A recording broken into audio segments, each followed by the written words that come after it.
Assalamualaikum warahmatullahi wabarakatuh. Waalaikumsalam warahmatullahi wabarakatuh. Bismillah walhamdulillah wassalatu wassalamu ala rasulillah Sayyidina wa maulana Muhammad ibn Abdullah wa ala alihi wa sahbihi wa man wala. Qulu subhanaka la ilma lana illa ma 'allamtana innaka antal alimul hakim. Wa la haula wa la quwwata illa billahil aliyyil 'azim. Rabbi shrah li sadri wa yassir li amri wahlul 'uqdatam min lisani yafqahu qawli wa saddid lisani wahdi qalbi bihaqqi sayyidina Muhammad. Dusturakum yahlal darak wa yahlal batin wa yahlal naubah wa yahlal nur. Nawaina ta'allum wa ta'lim wa ta'laqqur wa talqir wa naf'a wal intifa' wal ifadata wal istifadah.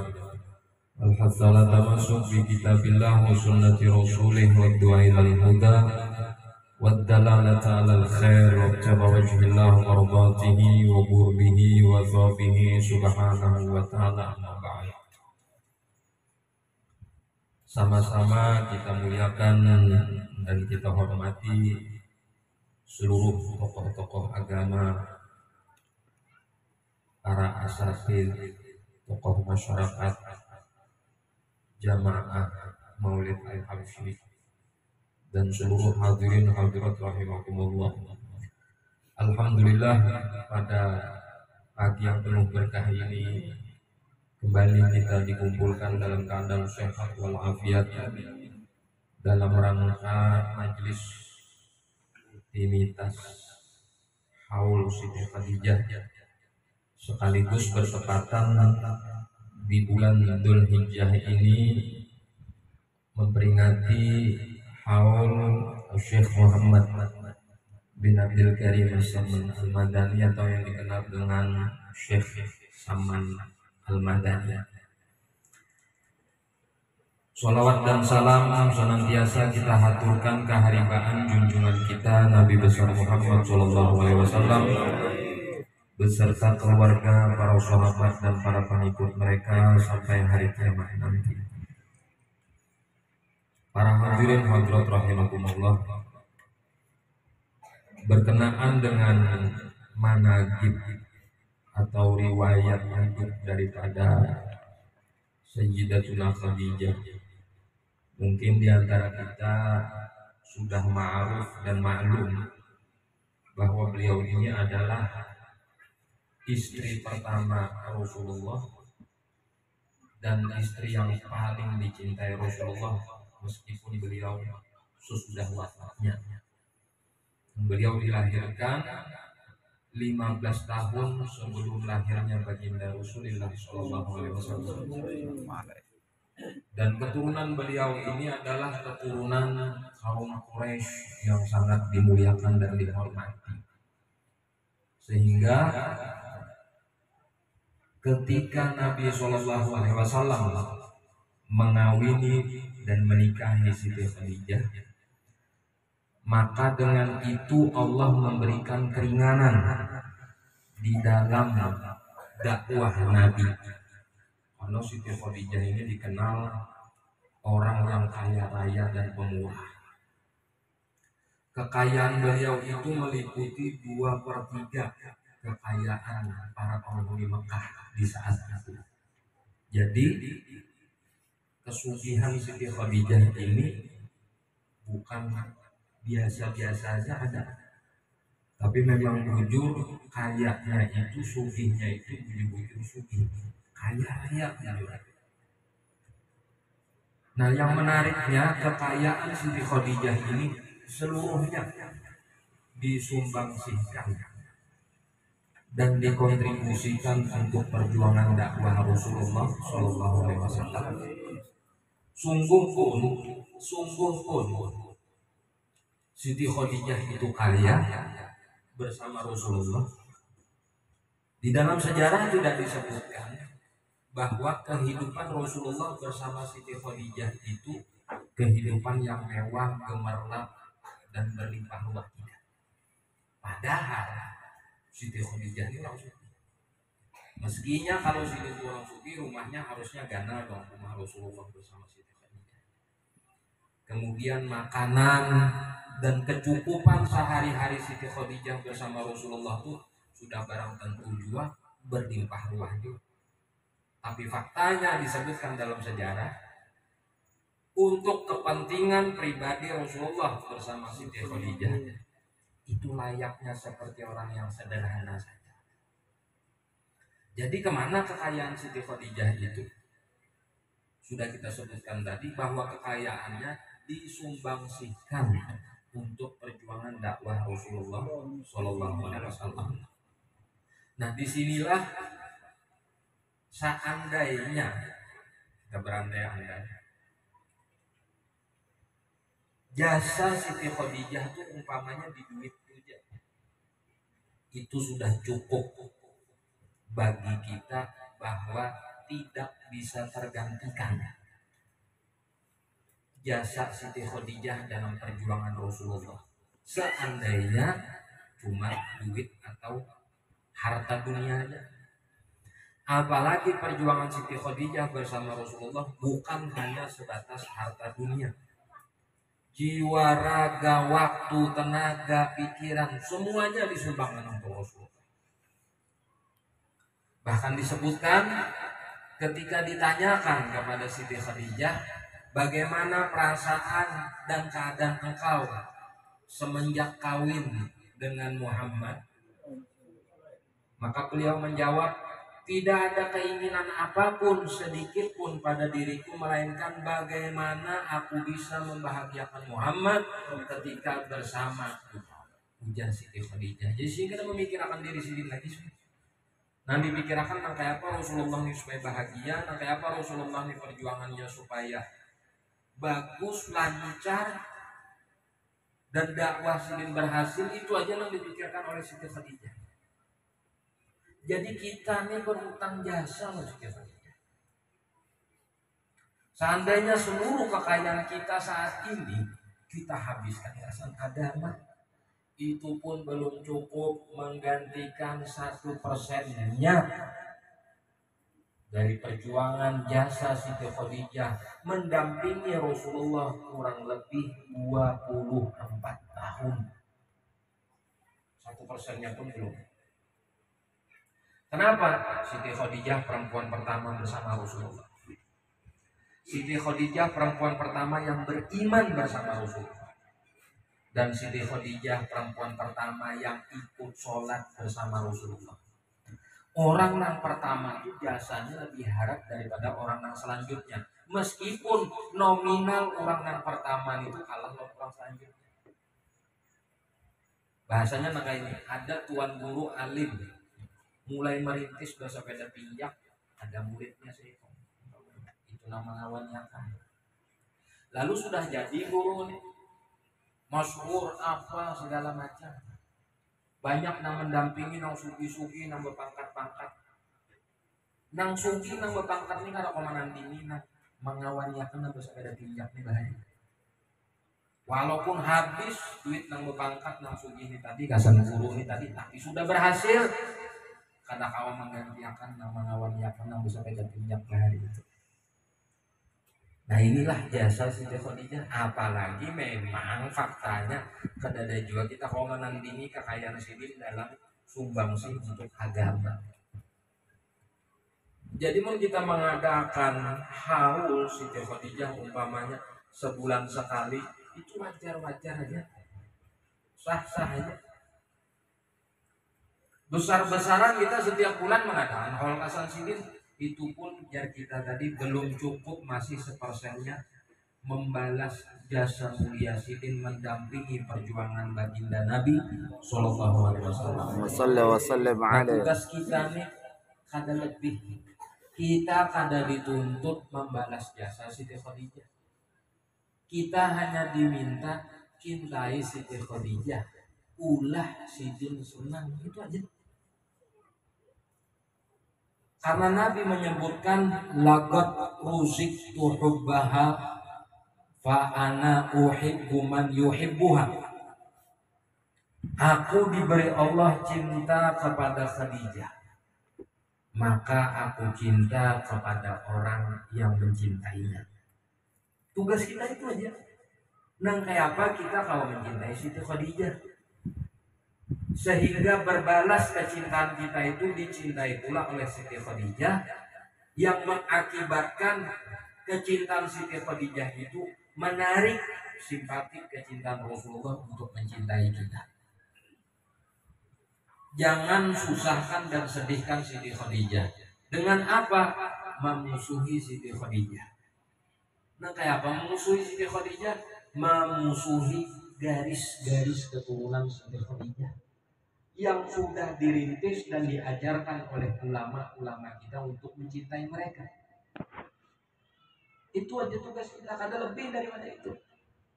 Kita membalas dengan harta sudah barang tentu, kalau beratan ulang kalaupun ada dan mampu kita membalas kada sebesar nominal Siti Khadijah. Tugas kita itu jangan kayak apa kita mau mencintai Siti Khadijah sehingga berbuah hasil Rasulullah cinta kepada kita. Orang yang dicintai Rasulullah tuh biar umur orang tuh untung. Macam itu aja tuh sudah.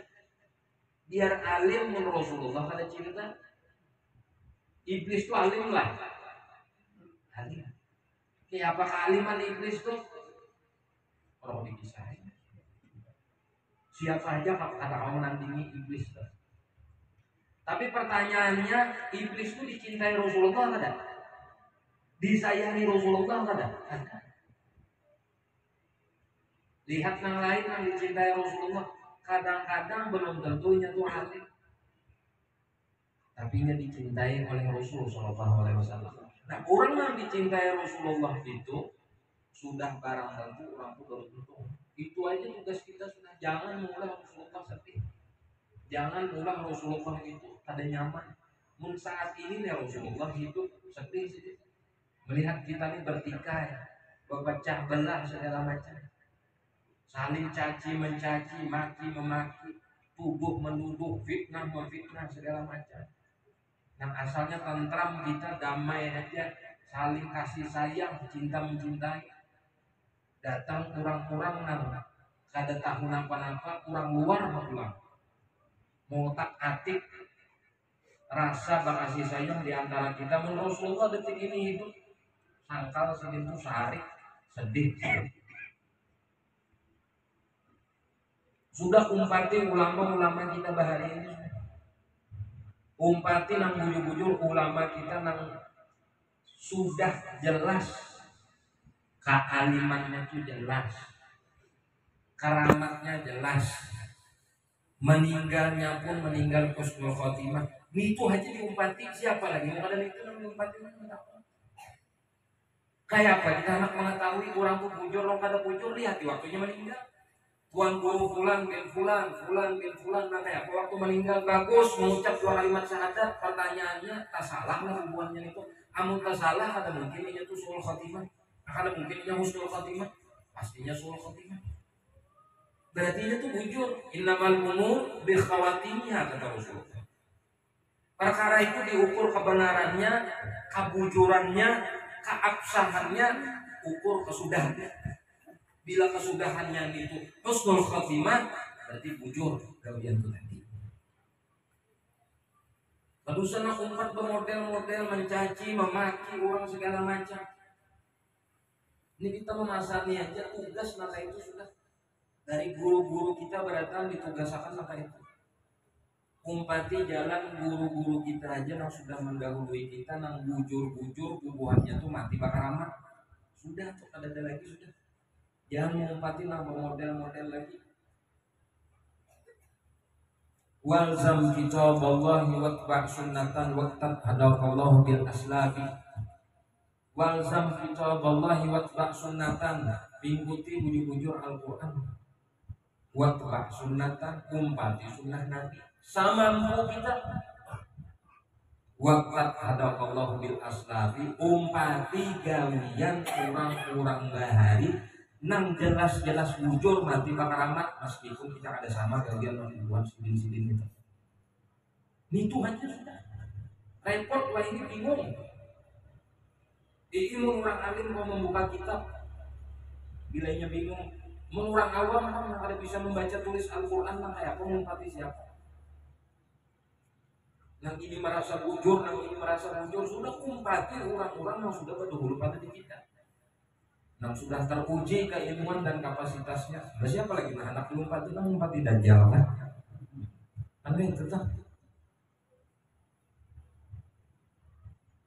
Kenapa juga yang dicari di dunia ini hemat, fitnah sana sini, caci sana sini, kenapa yang dicari?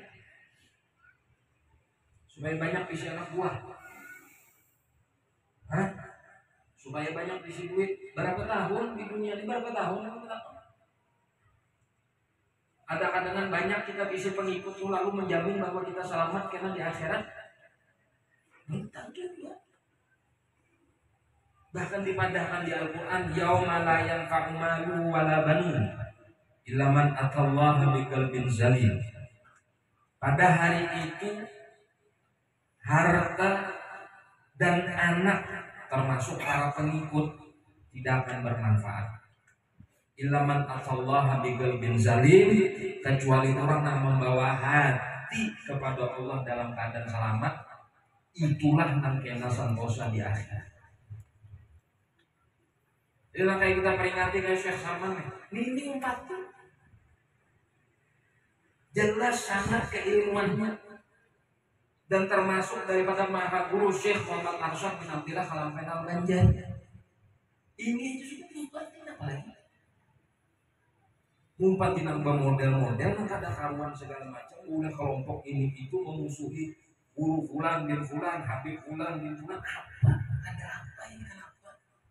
Penyakit apa kita? Nah, sudah pencaharian sakit, hati pulang sakit lah.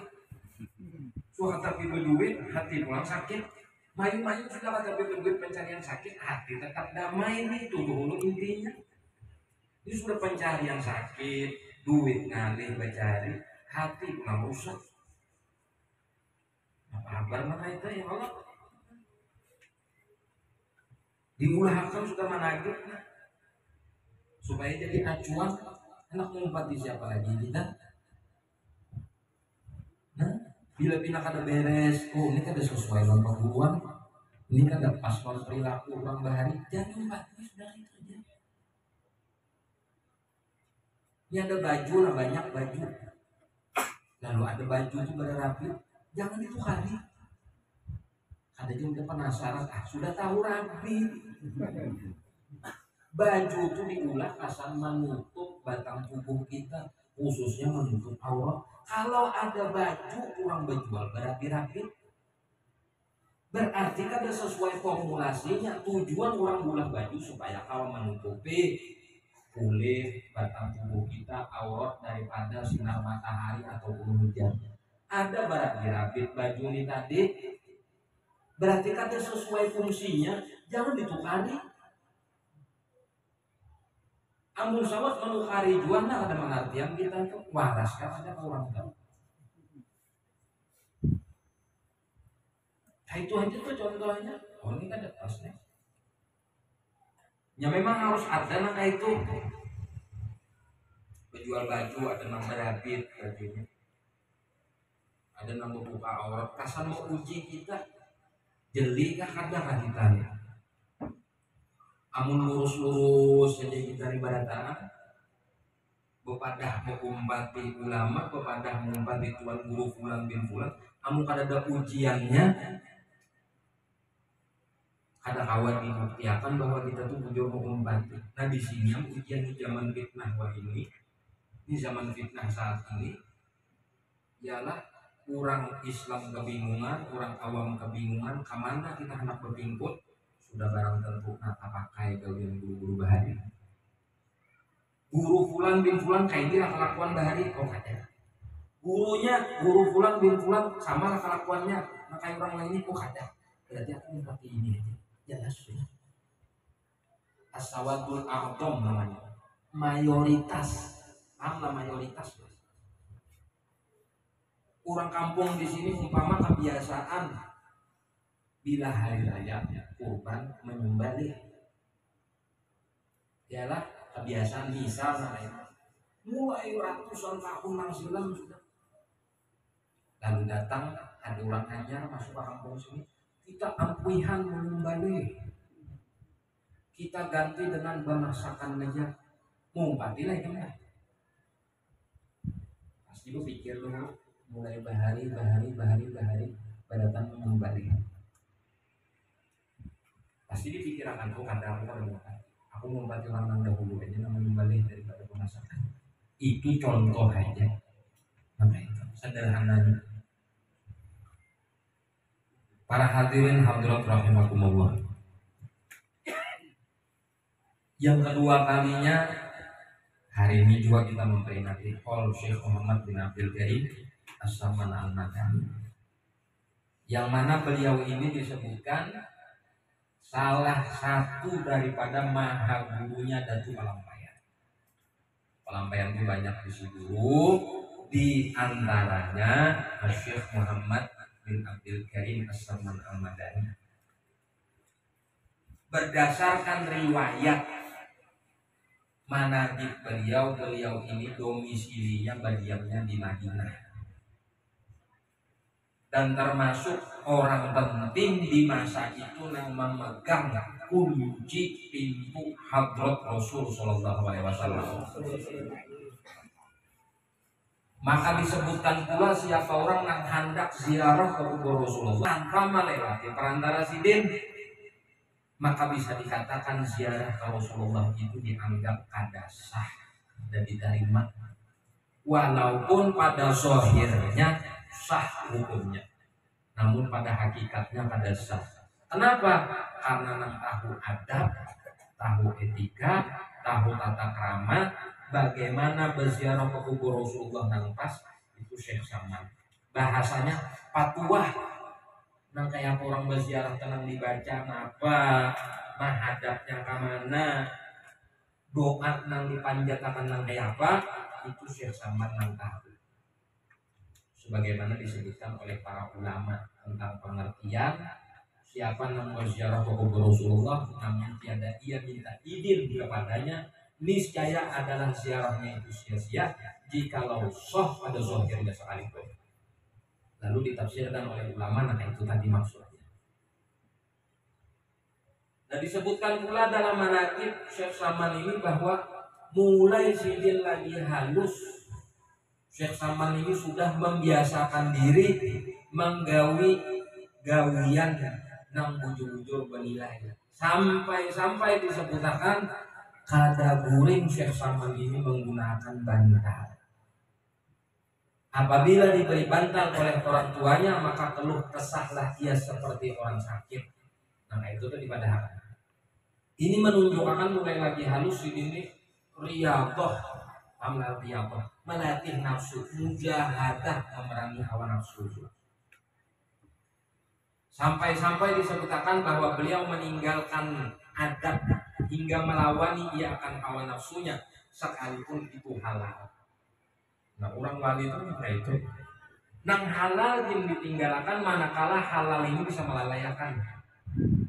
Ada kita kan nang haram tinggalnya, nang halal tutup. Pemikiran orang awam nang sasat nah itu.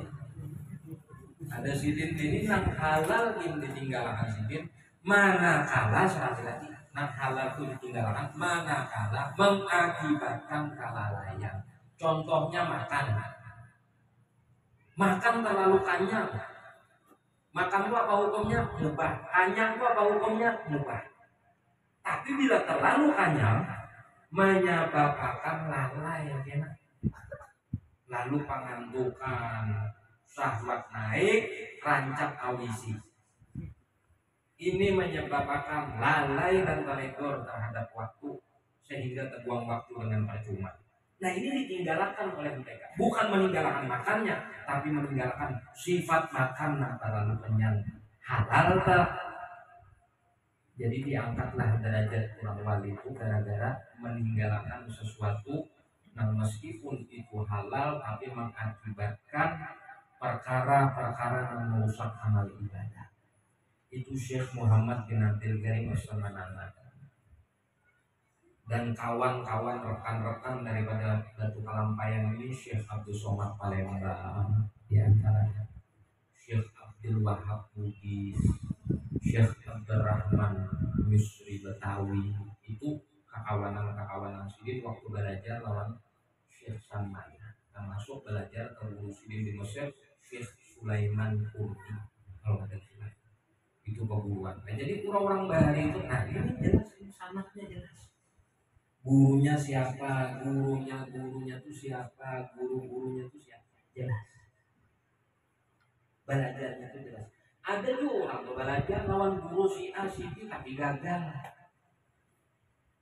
Oh iya tuh jar murid guru si A tapi kelakuannya, perilakunya, kepribadiannya, tarikatnya bertentangan dengan gurunya tuh berarti murid gagal caranya. Kalau bahasa kita tuh muridnya ketularan.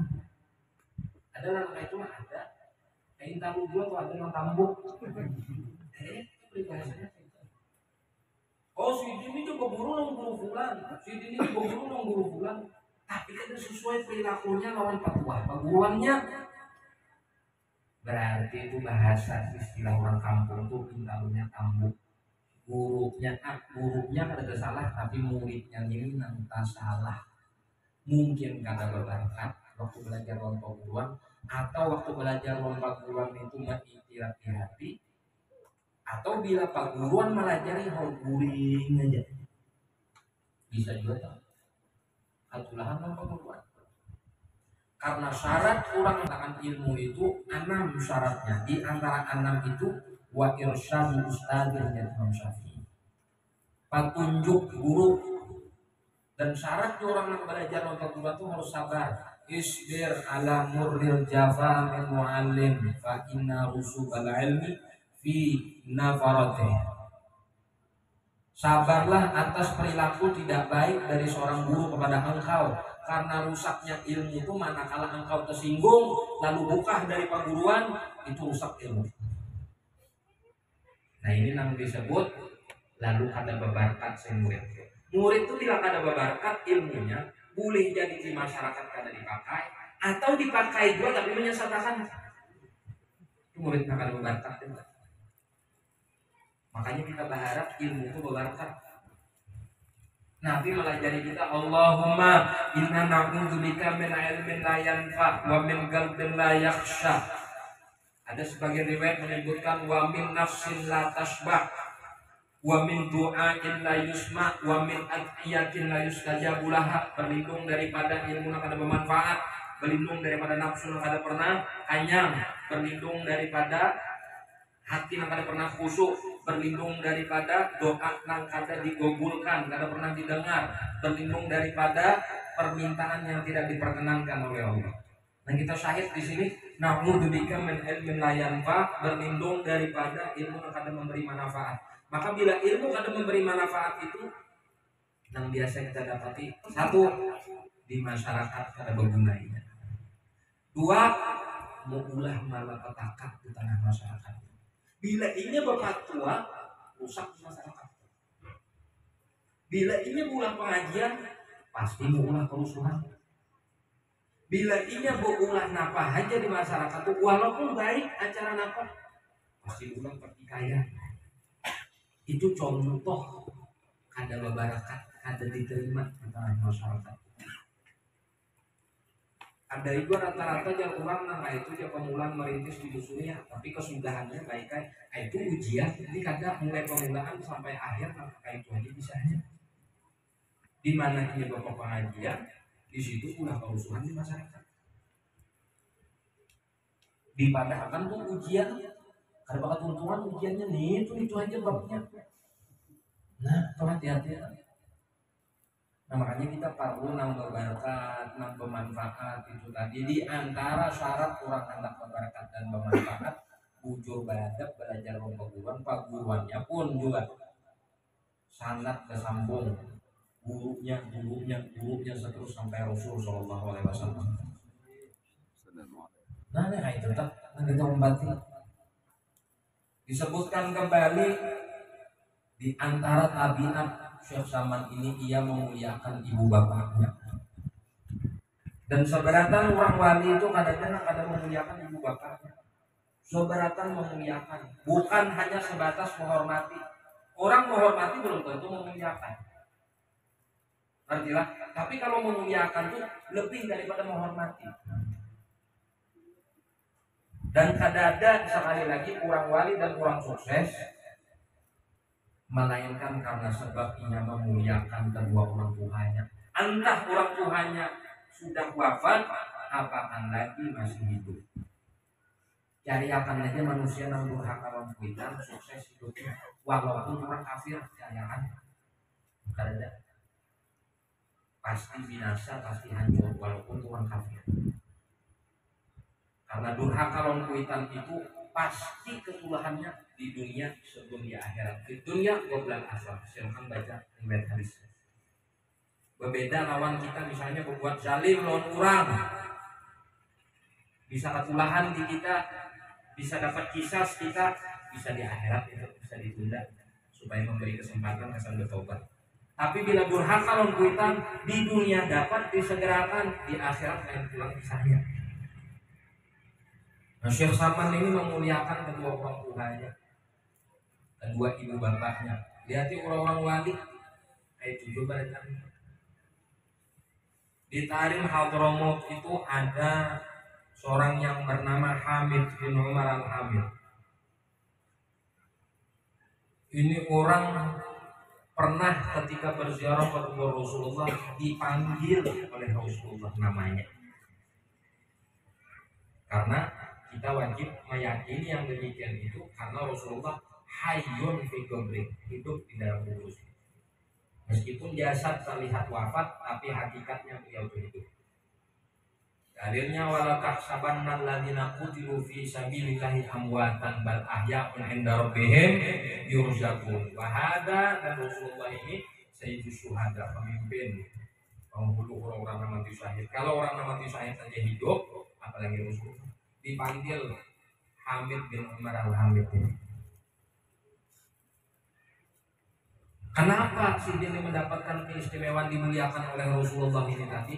Karena Sidin orang yang paling memuliakan ibu bapaknya. Sohibul Maulid Al-Habib Ali bin Muhammad Al-Habsyi yang maulidnya kita baca nih. Kenapa Sidin tinggi derajat Sidin di hadapan Rasulullah?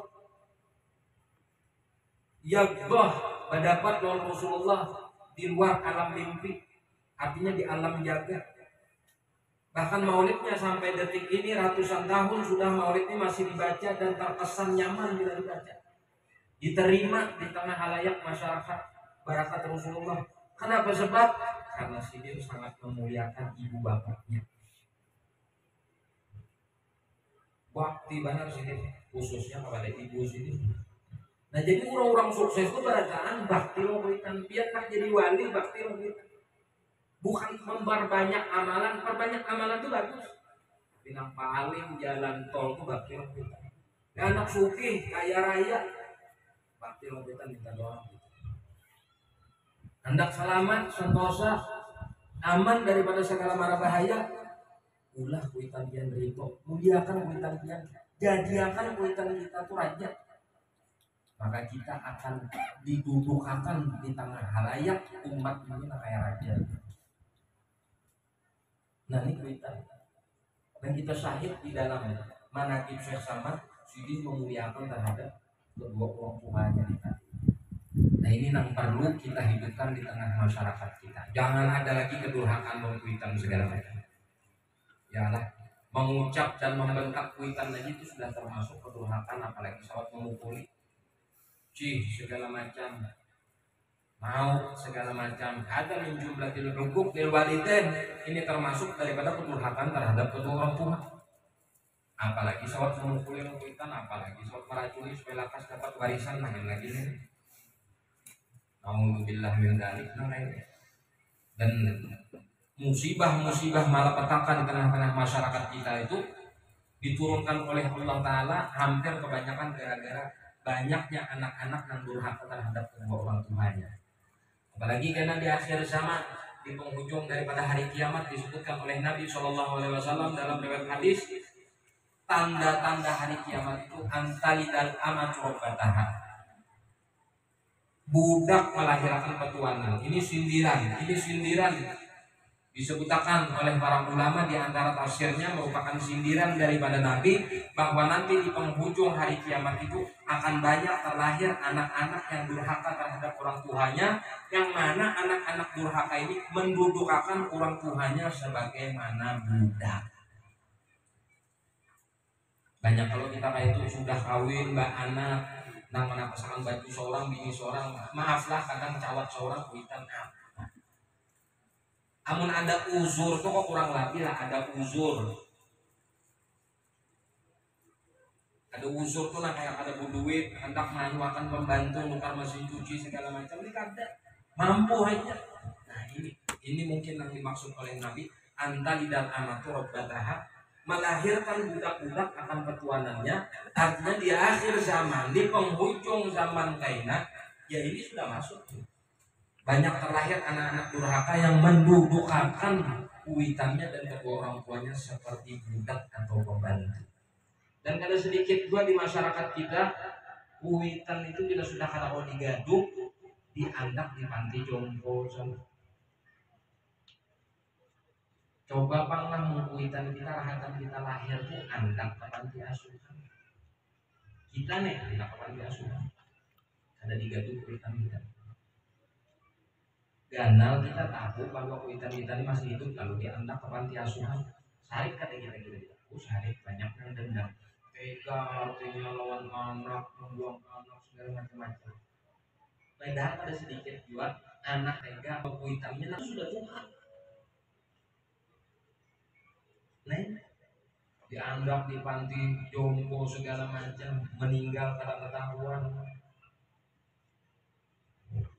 Dan termasuk bentuk bahwa kita tuh durhaka, kita mensugihakan diri kita, kuitan kita ada sejahtera, itu bentuk daripada kedurhakaan. Kita nih mampu makan 3 kali sehari, kuitan kita sekali sehari aja, itu diantara bentuk kedurhakaan seorang anak. Di rumah guring basir, kipas angin, kuitan kepanasan berkipas, itu pun termasuk kedurhakaan terhadap orang tua.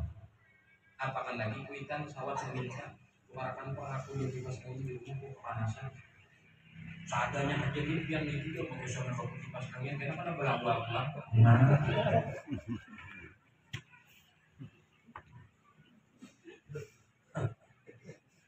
Mereka katakan yang dimana artinya kita kena belawa minta antarakan pulang, kasihan sensitif.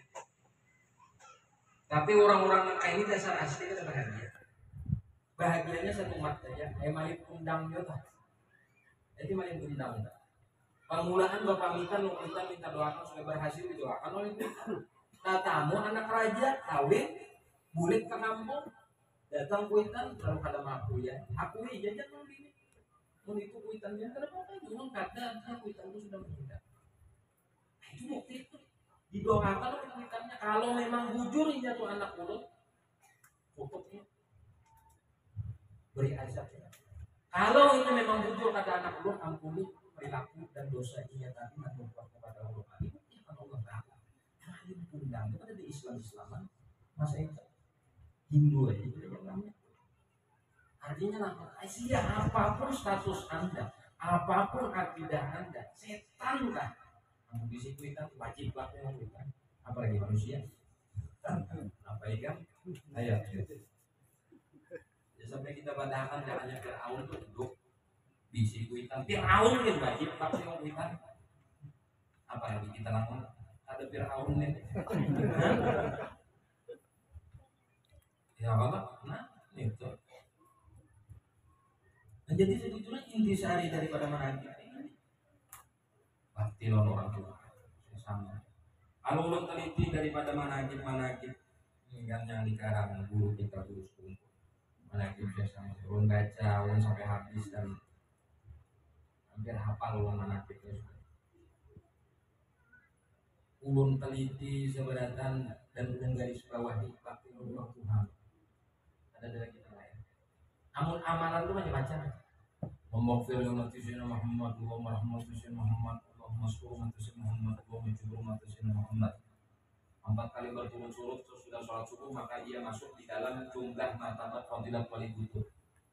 Itu amalan macam-macam relatif, zikir, musyahadatul wujud dan muraqabah, segala macam-macam, baca Al-Qur'an, zikir apa ini itu dia menunjukkan wa ala junubikum apa-apa, tapi sebenarnya intinya di bakti orang Tuhan. Bila bakti orang Tuhan, Allah ridho, mudah kita beramal. Bila kita mula orang tua kita kada nyaman, berarti Allah murkalon kita, Allah murkalon kita, maulah Allah memberi kemudahan kesan kita beribadah. Dan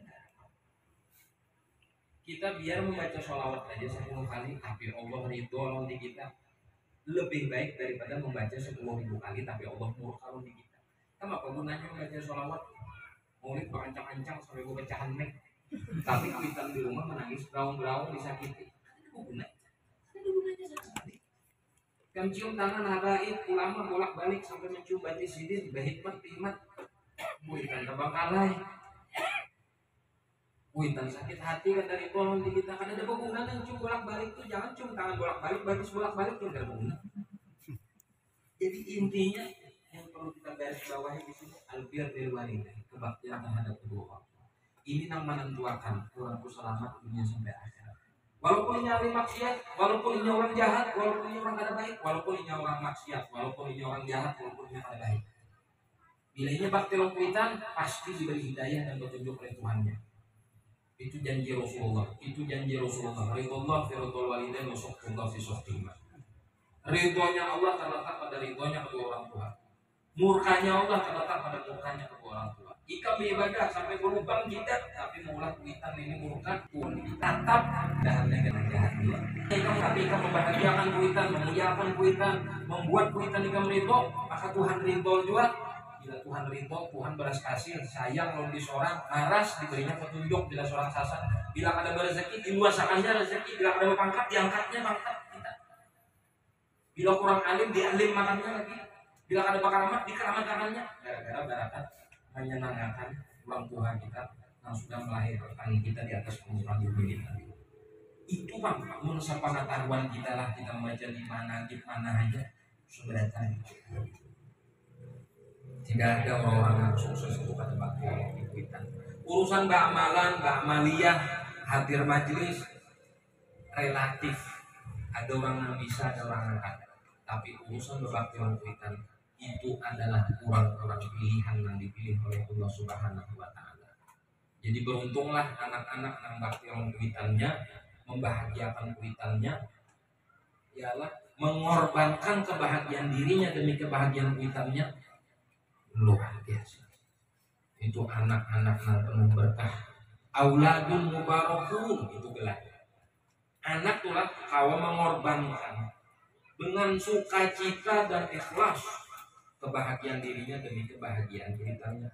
Itu disebut auladun mubarakun, anak-anak yang penuh keberkahan. Su'ada marzukun, orang yang beruntung bahagia dan diluaskan selalu rezekinya. Jadi kita nih mungkin ada pertanyaan nih, usah lagi pepatah minta banyu supaya murah rezeki, usah lagi. Ini ada pertanyaan lah kayak apa Beb supaya murah rezeki, gawian nih sakit, wah ini nyaman. Gawian sakit itu pandangan mata kita aja secara kasat manusia. Tapi kadang-kadang di hadapan Allah Ta'ala gawian itu sakit. Di hadapan Allah Ta'ala gawian sakit berarti stok rezeki menipis. Itu kan mungkin. Allah tuh maha kaya, saking kayanya kan ada habisan kekayaannya tetap. Kalaupun habis, kalaupun berkurang, sebagaimana jarum dicelupkan di tengah samudra, lalu diangkat, nah tetesannya itulah berkurangnya rezeki Allah. Yang banyaknya rezeki Allah itu seperti samudra. Kalaupun itu kurang, jadi kadang-kadang gawian sakit itu di hadapan Allah nyaman aja, cuma pandangan kita aja yang sakit itu tadi. Lalu ada pertanyaan, nah kayak apa supaya murah rezeki, lancar, nyaman, bahagiakan kita. Dah itu aja mah. Aduh usah minta sholawat, aduh usah minta banyu, dah itu aja. Datangi kuitan, muliakan kuitan, cium tangan sidin bolak-balik, cium muhasibin, jidat sidin, batis sidin, ridhoi ulun, mulai tiang mengandung ulun sampai kena akhir hayat dia, doakan ulun beruntung. aku ridhonya sih, aku bahagia, aku doakan tahu sudah itu alahan pada minta baju, minta amalan, ijazah, bagus sebagai ijazah amalan. Artinya bukan memadahkan ijazah, amalan murah rezeki itu ada baik-baik aja, cuma ini intinya. Bila sudah di sini simpun lonkuitan tadi, kamana kalau enak minta silakan. Tapi bila lonkuitan kada simpun, sama aja banyu napa aja, bila selangnya kempeng atau tersumbat, kalau betapun lancar lah banyunya. Pamadam tersumbat kalipat, selangnya sing haratan, masihnya harat, talipat nih, patah, keluar lah banyunya lah. Nah ada apa? Hancur masih. Selangnya biasa aja, banyunya biasa aja, tapi lancar jalannya. Hibak aja pak. Nah macam itu tuh. Amalannya biasa aja. Alim kada orangnya sugi benar ada juga. Tapi rasanya aman hidup. Kenapa? Lon duitan kada bermasalah. Nah jadi kempeng tadi nang tersumbat tadi itu masalahnya duitan. Kemana aja nak minta? Kalau semua minta segala nak minta amalan ini bagus saja. Simpunakan dulu nih. Bila ini simpun, pengumuman tuh dunia ada di pemerintah Indonesia. Dunia pengumuman bangkrut, setumat lagi dunia hendak tutup. Berpindah nantinya kita nih ke planet mana nih? Bangkrut kan? Andika kita ini ada bangkrut, tidak ada masalah menurut kita. Karena ini jalan tolnya menuju Allah. Wali jalan tol menuju, guru jalan menuju Allah, orang soleh jalan menuju Allah. Tapi dari sekian ini, orang wali, amalan, sembahyang, sholawat, apalagi habaib, apa segala macam, jalan menuju Allah. Yang paling tol jalan menuju Allah adalah kuita. Ini jalan tol kita yang paling harap. Ada lagi jalan tol yang lebih ini. Paham hatilah. Ada satu riwayat hadis qudsi. Ini hadis qudsi. Hadis qudsi itu kenapa disebut hadis? Karena keluar dari mulut Rasulullah. Kenapa disebut qudsi? Karena itu ilham langsung daripada Allah tanpa melewati perantara malaikat Jibril. Kalau melewati perantara malaikat Jibril ngarannya firman Allah Ta'ala di Al-Quran. 23 tahun sudah dibukukan 30 juz yaitu. Tapi kalau hadis qudsi adalah ilham langsung daripada Allah, firman Allah Ta'ala tanpa melewati malaikat Jibril, langsung keluar daripada lisan mulia Rasulullah SAW. Allah berfirman tapi lewat lisan Rasulullah. Artilah, nah itu hadis qudsi namanya. Ujar Allah Ta'ala man asbaha limurdiyan. Man asbaha limurdiyan wa musqitan. Man asbaha liwalidaini. Man asbaha liwalidaihi murdiyan wa musqitan li wa ana anhu radiyan. Siapa orang asbaha murdiyan liwalidaihi, mengulah ridho kedua orang tuanya, wa musqitan li, sedangkan ia mengulah aku murka, wa ana anhu radiyan, maka aku tetap ridho dirinya. Sebaliknya, waman asbaha musqitan liwalidaihi, siapa orang yang mulah murka kedua orang tuanya, wa murdiyan li, sedangkan dia mulah aku ridho, wa ana anhu sakhit, aku tetap murka dirinya. Cukup hadis seperti ini cukup membuktikan bahwa kayak apa aja perilaku kita, selama kita ada bermasalah lawan kuitan kita, Tuhan ridho lawan kita. Kayak apa aja rusaknya kita, kayak apa aja hancurnya kita, bila kita ada bermasalah lawan kuitan kita, Tuhan tetap kasih sayang, belas kasih di kita. Dan pasti diturunkan Allah Ta'ala hidayah taufik kasan orang-orang yang rusak nang sasak, manakala ia tetap kada bermasalah lawan kuitannya. Itu aja, apa lagi? Kalau lagi hadis mengharap pada ini kabar gembira. Ada lagi sudah ini kabar gembira. Seandainya turun hadisku seperti ini aja. Hadis ini seperti ini aja nampungan. Kadang-kadang Sahih Bukhari, Muslim, Nasai, Ibnu Majah segala macam, Baihaqi apa ini itu, Mustadrak segala macam, Imam Hakim kadang-kadang. Nininya sebutin hadis nininya. Cukup kesan kebahagiaan kita dunia sampai akhir. Dan ini ternyata pakaian kurang-kurang wali soleh muqarrabin pakaian ini. Seberatan adalah mereka orang-orang yang bakti dan taat kepada kedua orang tuanya, sehingga menyebabkan ia diangkat derajatnya dunia sampai di akhirat kayaknya. Para hadirin hadirat rahimakumullah, demikian kesimpulan daripada manaqib Sayyidatuna Khadijah dan sebagian cuplikan daripada manaqib intisari daripada Syekh Muhammad bin Abdul Karim As-Saman Al-Madani. Mudah-mudahan itu menjadi pembelajaran dasar kita dan menjadi introspeksi pembenahan terbaik dalam kehidupan kita. Dan semoga Allah merubahkan keadaan kita menjadi keadaan yang lebih baik lagi dan menjadi sempurna. Tidak dimatikan kita dan tidak diwafatkan kita, melainkan dalam keadaan beruntung, bahagia, sentosa, selamat, husnul khotimah. Amin. Dunia sampai di akhirat kelak. Dan mudah-mudahan apa yang kita hajatkan, apa yang kita niatkan, dan apa yang kita maksudkan pada pagi hari ini daripada kebaikan agama, dunia dan akhirat digobul oleh Allah Subhanahu wa taala. Sakit di antara kita Allah sembuhkan zahir dan batin. Ada masalah di antara kita Allah angkatkan masalah. Allah jadikan zuriat dan keturunan kita saleh-saleh. Allah bersyukur dan kedua orang tuanya berguna bagi agama nusa dan bangsanya. Dan yang belum bisa anak, mudah-mudahan Allah segera mudahkan untuk memiliki keturunan yang baik atau izin.